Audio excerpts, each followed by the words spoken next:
তিনি Orient Chomohoniwo AIDYU AIDSU tai AIMSS kathalai saktarmani bai 12 থাকতন ফিয়ংনি চবা খালাইনাই Deshbandhu Chittaranjan Das থিমানি সাল পালাইজাখা তাই দেশবন্ধু চিত্তরঞ্জন দাস তামতাম খালাইলাংখা অকগ্ন খরসালাইখা বরক বিনি মাংফলিও খুমবকমানি ইয়াগল মহান দেশনায়ক দেশবন্ধু চিত্তরঞ্জন দাসের 100তম মৃত্যু শতবর্ষ এ উপলক্ষে আমরা অল ইন্ডিয়া ডিএসইউ ডিআইও এবং এমএসএস যৌথ উদ্যোগে সারা দেশব্যাপী ওনার মৃত্যু দিবসটা যথাযোগ্য মর্যাদার সহিত পালন করছি এবং রাজ্য আমরা আজকে ওরিয়েন্ট চৌমুহনীতে বিভিন্ন কর্মসূচির মাধ্যমে ওনার মৃত্যু দিবসটা উদযাপন করছি। আজকে দেশের যে পরিস্থিতি,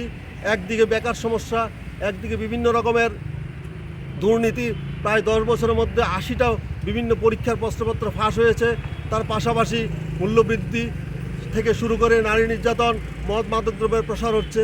আজকে উনি যে সময় দেশের স্বাধীনতা আন্দোলনে 1907 সনে প্রথম উনি আইনের যে ওকালতির সাথে ব্যারিস্টারি পদে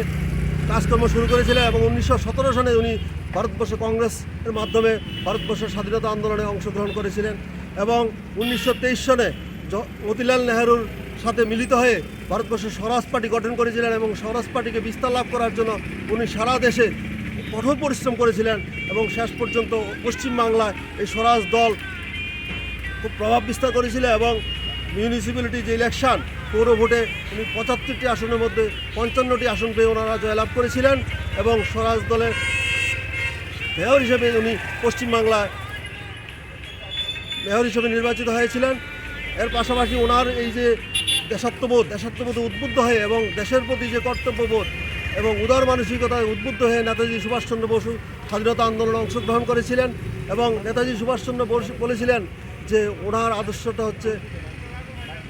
মহান আদর্শ এবং উনি যেটা নিজে বুঝতেন এবং দেশের স্বাধীনতা আন্দোলনের জন্য ওনার কন্যা, স্ত্রী এবং বোনকে পর্যন্ত উদ্বুদ্ধ করে অসহযোগ আন্দোলনে অংশগ্রহণ করেছিলেন। ওনার উপার্জিত বিশাল যে সম্পদ, পুরো সম্পদে দেশের স্বাধীনতা আন্দোলনে